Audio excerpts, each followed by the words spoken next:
This is Anthony Richardson, and you're listening to RosterWatch. This is AJ Brown, and you're listening to RosterWatch. This is Josh Allen, and you're listening to RosterWatch. Ladies and gentlemen, RosterWatch Nation, welcome back to the Epic RosterWatch podcast, brought to you by RosterWatch.com. My name is Alex Dunlap here with Cody Carpentier and Can't Miss Mitch for the Circa Million cast for week 8. Even though Cody screwed me up by having the week 7 thing up there, he knows that I'll read anything. There you go, week 8 picks.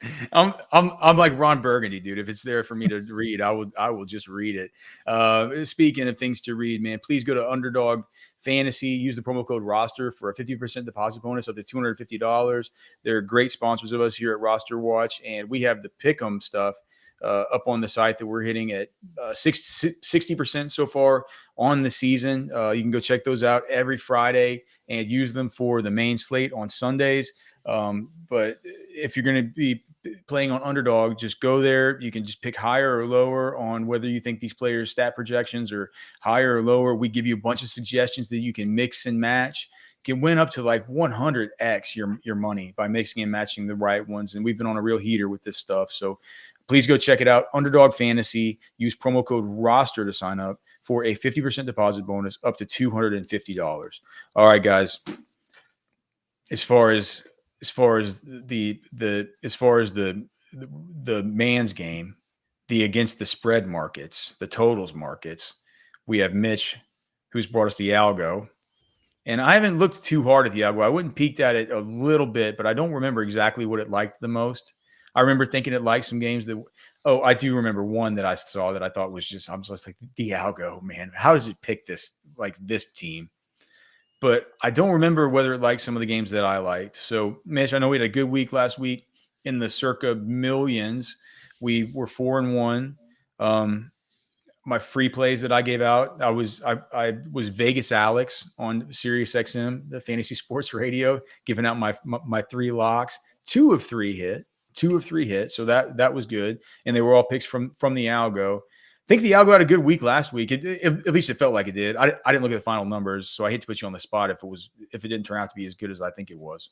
It was all right. It was 8-7. So look, we'll take that, but we definitely want those weeks where we're winning 9-10 and we're above 58%. That's really what we're looking for. But overall, given with the way that those games turned out, maybe fortunate in the Raiders game, that was a mind-blowing move by kicking a field goal. We'll take it for the algo. It certainly wasn't in one of our Circa plays, but I think the most important thing here, if you're following along the algo, you better be following along with what our Circa picks are. And maybe we need to actually put in our Circa picks for our premium members and let them know what we're on.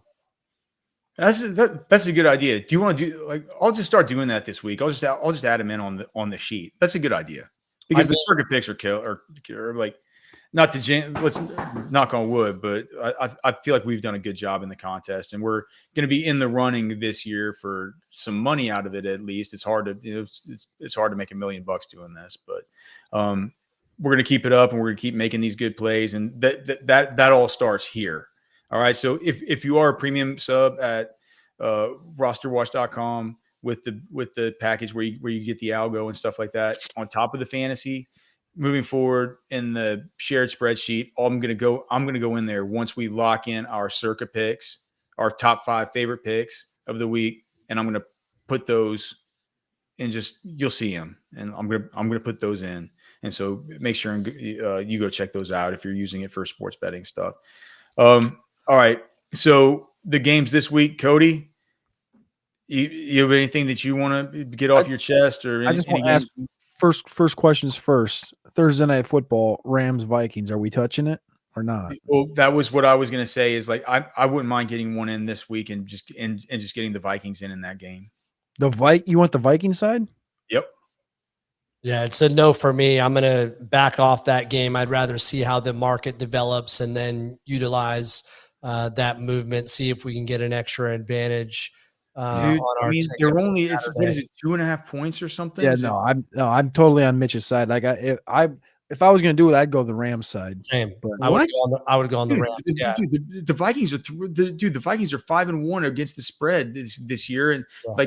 like the Rams are trying to sell off Cooper Cup. They're trying to sell off Cooper Cup for spare parts and stuff. And the Vikings are actually trying to trade for Stafford. So where do you think Darnold's head at? that's cap. That's BS. You know that's BS. But the every team that's played the Lions the following week has lost.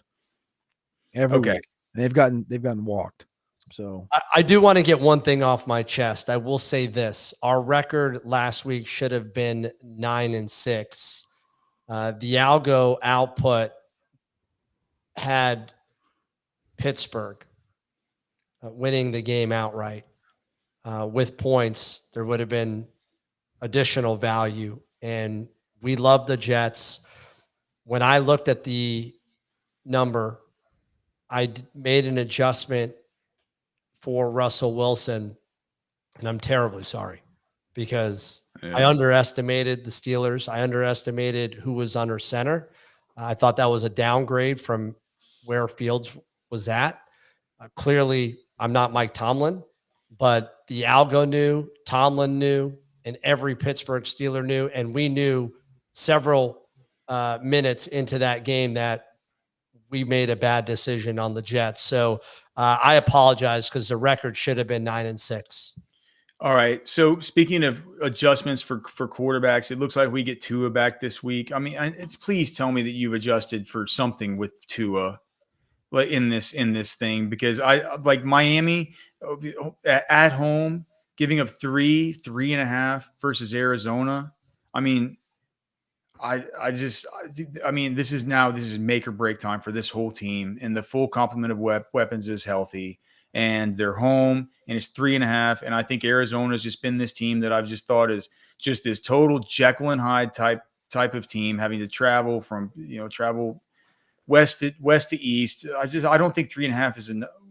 We know what kind of early-ish mid-season Dolphins look like when they're operating at the height of their powers, and they just need this so bad, dude. I really like Miami this weekend. Yeah, if that's a play for you and you said it best, it's a Jekyll and Hyde team. I don't know who's showing up. I'm certainly not going to fade the algo here. We saw what they did last week. I have no idea what Tua's been up to. I know he hasn't been on the field. I have no idea who this Miami Dolphins team. There's other games. Mitch, this is a winner, dude. Miami's a winner. Maybe it might be so, but I believe we can get to better games with less variables from what we see out of Tua first. All right, fine. The only other, so basically my two that I love the most, I'm telling you, man, this is like Cincy last week. It's like, I mean, it's just Miami's a lock. Barely. Cincinnati barely got away with a cover. Cleveland shot themselves so many times in the foot because that's what Cleveland does, Mitch. That's that's how you handicap. They almost covered. I would not have felt good in that game as because Jameis got in. If you had told me that Jameis was going to come in, I would have said I'm worried. I actually think the Cleveland plus the 9.5 in this week isn't too bad if it's Jameis. But anyway, that's not my final one. It's the final one is it has to like Green Bay minus only 4 points going down to Jacksonville. It was that your take? Tell me more. I'm interested. Well, Green Bay is a great team. Jacksonville is one of the worst teams. Jacksonville last week had the advantage of getting to stay over there in London. I feel like they probably have some sort of false helium after getting that win. I think that they're terrible. I was thinking it was a game that after that one that they were going to leave Doug Peterson on the tarmac. I still think eventually at some point he gets fired. I think that team's bad and fundamentally broken. And I think that Green Bay is exactly the opposite of that. I think that, Cody has even said that he thinks it's the best roster in the whole National Football League. I'm not sure that I think it's the best roster in the whole National Football League, but I think it's a very good football team, very complete football team. And I think that the Jacksonville is the exact opposite of that. And I know it's a 4-point favorite, traveling, all the rest of it, and it goes against some of the stuff that you would generally. I mean, I'd like it more. I just think Green Bay's so much. I think Green Bay's I would have this like -7.5 or something. I've just a question for you. If they lost at home to Houston last week, would you feel the same? Well, I mean, I think because Houston is so much of a better team in the AFC South than Jacksonville is. The number just doesn't work for me. It's too high a number for a road team. It doesn't work for me. So you might be onto something. I don't see this as just a wild These are road number. And by the way, Jacksonville. We're going to end up having to cheer for Las Vegas and these bullshit teams because these good winners are just. I mean, are you kidding? What are we going to pick? Cleveland and Las Vegas? Hold on, relax. Stop giving away all the picks here. We're not. Number one, we're not. Nobody said any of that. Nobody's mentioned. Speaking of Raiders, dude. Nobody mentioned Cleveland. Nobody mentioned any of these other teams. So I don't know what you're talking about. But let me just tell you something. The Algo produced last week. It produced 8 winners. We had 6 of them in our Circa. That's why we have this conversation, right? To kind of have these filters. And again, we might be wrong. We might leave things out that might be winners, and we leave things wrong that are losers. So that's why we've got the qualitative component of this, which is people that know football, that watch football, and we've got a little data. We've got some metrics behind it. All right, Cody, what are your picks? I like Chicago. I don't think Jaden Daniels is playing this game. If he does, I don't think he's going to be 100%. I think we're going to see Mariota in this one. I wish Jaden Daniels was playing and I could say we could ride that wagon because I would feel really good about it. But Chicago, at this point in their schedule, they need to start stacking wins. They're coming off of a bye. They had 3 big wins against the Rams, Panthers, and Jags, all 3 at home. They had a bye. They go on the road against Washington. I think Washington's in a little bit of a vulnerable spot after a big game against Baltimore. They had an easy game against the Panthers. They walked the dog. I don't want to say it's kind of a perfect trap game, but it's a letdown spot more than anything, I think, for Washington here. And I think Chicago is in a spot where they feel like they're in a race in the NFC North, and they are going to be in a race for the better part of maybe the next month. And then they're going to run into a gauntlet, which is the NFC North in 6 of the final 8 weeks. So I think Chicago is going to start reeling off a couple of wins. I think I like Chicago right now in Washington this week, and the number's 2.5. I like Chicago. It's enough for me. I absolutely love it. It's the Algo's favorite pick of the week. It's got Chicago with a 10-point victory. I see it. And Eberflus has this defense absolutely humming, coming off a bye. They're going to be extra prepared. I think they're going to ravage on Mariota. Reason why he's a backup at the NFL. This team on defense, they're giving up 16.8 points a game. That's right in line with what the Algo has. They're ranked 4th, 5th in opponent yards per game. They've done a tremendous job, both offensively in the red zone and defensively protecting TDs. I think Chicago is going to run away with this game, and this is an absolute trap game. You look at this number and you say, how in the world could the best performing offense, according to points per game, be an underdog at home? And it's who's under center. Even if Daniels plays, I don't anticipate him playing. They're going to be extra cautious with their primary asset here. So I love Chicago. The Algo loves it. I hope we can get a consensus unanimous here. Well, the line tells us that Jaden Daniels is not playing. So, yeah, I mean, it's the Chicago defense versus Mariota, of course. Yeah, it's fine. I'm fine. Yes. All right, that one, bang. My other one, and this is I know it's a big number. It's the biggest number on the slate right now. 11.5 points for Detroit at home against Tennessee. Tennessee's already packing up shop. They're willing to bring. And I love Will Levis. Get me. I love Will Levis, but they're willing to put Levis back in after Mason Rudolph was more efficient in a game and didn't win. But they traded off DeAndre Hopkins. I don't think anybody on this team is happy, maybe other than Tony Pollard, because he's getting to show that he's a good running back. I think this is a spot where they go into Detroit and they get mauled. We've already seen teams go into Detroit and get whipped. Tampa Bay got that win. We were on Tampa Bay in week 2 in Detroit, but this is not Tampa Bay. This is Tennessee Titans. And the Seattle Seahawks got beat by 13 in Detroit. I think Detroit goes back home after 2 big wins on the road, and they absolutely just wiped the floor with the Tennessee Titans this week. It's a bad spot for Tennessee. It's just a dejected week. You lose your primary receiver headed to the Chiefs. And you look at this defense, though, from the Titans, they're ranked first in opponent yards per game. But there's a secondary component. You know why? It's because Levis and the offense are turning over the ball on giving these teams a short field. So there's nothing there. They're ranked first in turnover margin. I'm sorry, first in interceptions thrown, second in turnover margin. Yeah, Detroit's going to capitalize all over this team. I don't care what that defense does in the red zone. They're actually kind of mid. They're ranked 10th on opponent red zone scoring percentage. Detroit's going to exploit them all day. They've got to win this game, and they're going to win big. I'm all for it. Slight value from the algo. Generally doesn't love these big spreads, but a point. And when you look at the way that the algo is performing in those 1 to 2 points, it's at almost 62% win percentage. Not that that's indicative of anything. It's just kind of how the data plays out, but 16 and 10 in that category. I'm good with it. I love Detroit every week, man. Almost. I didn't want to play Tampa Bay against them that week. If you all remember, it's the one time, and that's the one time all season that Detroit has lost against the spread. So I mean, they're spread killers, just like Minnesota. But Jersey Mike's on the Rams tomorrow.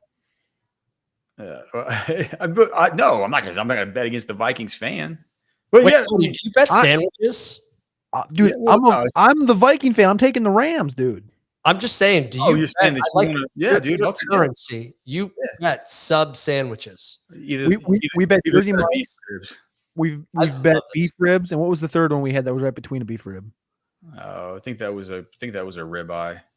I don't know what it was. I also bet food with my buddies. We bet hoodies, sandwiches up in Round Rock. They've got the best cheesesteak in Central Texas, and that's our currency. So I love the Jersey Mike's wager here. I would also bet one of those Jersey Mike. What would you get there? Just a club with the pepper relish on there. Yeah, good. Oh, Mike's Way, of course. Better what, Alex? Are we doing this? What? You got the Vikings. I got the Rams. Yeah, dude. We're on. It worries me a little bit that the Vikings fan is the one doing it. I thought you wanted the Vikes. Okay. Is that your picks, Cody? We were going to go to Mitch. Yeah, those are my two. All right. We're going to get on those both. So I like the Cowboys here, as bad as they are. Statistically, this is the second worst defense on points per game. This defense is not that bad. They can't be that bad. This offense can't be that bad. I mean, you look at their rushing attack, it's at the bottom of the league. I can't imagine that this continues. It can't continue. There's too much talent on both sides of the roster. I feel like Dallas is a little undervalued here. The algo certainly agrees with me. It has the Cowboys winning 23.41 to 22. I think this is a field goal game. And so with that, even if the Cowboys lose at a 4.5 number, I feel like we're getting enough value there. Again, the algo, this is over 5 points of value according to the model. I feel like there's a reversion to the mean. Guys, tell me, am I seeing the board clear right now. I don't think that the Cowboys. I don't think that they look. I don't know if they have. I'm not sure that they have the pieces, but I also don't. I also feel like what's baked into the line is a little bit of the fact that people still think San Francisco is San Francisco, and they just it hasn't been like that. I don't know whether it's just the bad of me to think that, dude, at some point, especially maybe after last week, Shanahan's going to put this thing together, and I have a hard time with that. This would never be one that I haven't thought much about this game. Maybe Cody has something more insightful to me. Like, to be honest, to me, it feels like a stay away. But if you guys are into it, it's like rules are rules. But like, I don't like either side of this thing. Really. This is a San Fran team that lost to the Rams. They also lost to Arizona. The Kansas City game, you almost have to throw away because Kansas City's that good. Are they? Yeah. Defensively, they're incredible. It reminds me of a much better Patriot dynasty. And when you go back and you look at the 2019 Super Bowl victory for the Pats, their offense stunk. They did it all on the defense back. Do you just have to throw away the Detroit game for Dallas for the same reason then? I don't understand the comparison. Well, I'm just saying, like what did Detroit beat Dallas last time out? 47-9. Yeah, it's like, are we not worried about that? That's a game that just got away. I mean, I look at those games and it's a loss. I don't look at how bad those games get sideways. And so I think if Dallas doesn't get completely punched in their mouth, they can at least keep it close. Then, they've got one of the best playmakers on the field. And I feel like San Fran's a little banged up right now. Yeah. I got McCarthy at 12-5 off the bye in his career as a head coach, 3-1 in his tenure on the Cowboys. The last two games that San Fran's played against Dallas were both in the calendar year of 2023 were in San Fran, and people are taking a lot of recency bias into San Fran owning Dallas. They don't own Dallas. They beat them twice in one calendar year. Yes. And that was the Dallas team that everyone expected to be competent. Also, Mike Zimmer is 3-1 in his career against Kyle Shanahan teams. 4-2, not 3-1, 4-2 in his career against Kyle Shanahan teams, whether Zimmer's the head coach or the defensive coordinator. I think equally as much as you can say Dallas is banged up. Obviously, San Fran's offense is banged up. Debo is both out of shape and sick. No Ayuk, no McCaffrey. Kittle's going to be the number one option this week. And I don't think Jordan Mason's looked like he did quite 3-4 weeks ago. I don't like this offense as much. And I do think that Dallas is going to be able to score on this team. So I think I'm on line with Mitch on this one as far as it being a field goal game and getting 4.5 here. If that's what the number ends up being when the Circa numbers come out, I think I like 4.5. Yeah, well, like I said, like I'm not gonna veto it or anything. I don't love it, but you guys make good points. All right, what else you got, Mitch? I'm going to look at New Orleans. This is the second favorite pick from the algo. I'm not going to deviate from the top 5, and we already have the Bears in there, but just from the model, the Chargers have made it evidently clear that they're not scoring points. And New Orleans, look, they started hot. The defenses, I don't know where they are, but they're in there somewhere. I think this is a get-right game for the Saints defense. They don't have to do much on offense because the Chargers aren't going to score. The model has this as essentially a half a point game with the Chargers winning outright 19.55 to 18.91. So with, the more than a touchdown, you're really going to count on the Chargers covering a touchdown. I just don't see it. They don't seem explosive enough to me. So just from looking at the data and that qualitative component, I feel like this is a good spot for New Orleans to keep it close. Cody, 7.5, it does seem like a lot to me. Yeah, that's interesting. When you said that, I go, New Orleans, dude. Like when I didn't look at the number, like coming into the show, I didn't look at the number for this game closely because I just saw it and I go, oh, Chargers, they're gonna win that game. But when you look at the number and you look at what the Chargers have done the last few weeks, it's really not that impressive. They haven't scored 20 points. They scored 23 against the Broncos. But before that, they scored 10 against the Chiefs, 10 against the Steelers, and 15 against the Cardinals. I guess my only worry here is Rattler. And it's not that I don't think Rattler can score points because he scored some points against Tampa. They got dusted. They scored 10 last week against Denver. I just don't know how competent this New Orleans Saints,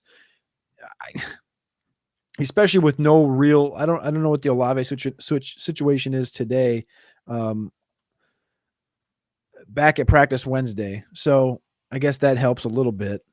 I mean, it helps a lot. I mean, he says that his number one job is to feed Chris Olave. That's Yeah, I mean, I don't hate it. The number's very big, so I don't hate it. It's one of these ones that I got to marinate on for. Let's marinate that. That's why we do this now. We wait until Saturday, an hour or two before our deadline. Yeah. So let's put it in the maybe pile. Perhaps see how the market reacts. Pay attention to that Olave. But it's a big number to me for a team that traditionally can't cover. But look, you bring up good points. The Saints, the last 5 games have stunk, other than I think that one Atlanta game. But it's been bad with Rattler under center. And you can find all the picks that we end up putting into the Circa Millions this week. I'm going to add them into the spreadsheet over there at RosterWatch in the premium section that you click on to go to the algo. So make sure and go check that out. So that Cody's pointing to it right now. But while we wait, fellas, we marinate. This is Anthony Richardson. You're listening to Roster Watch. This is AJ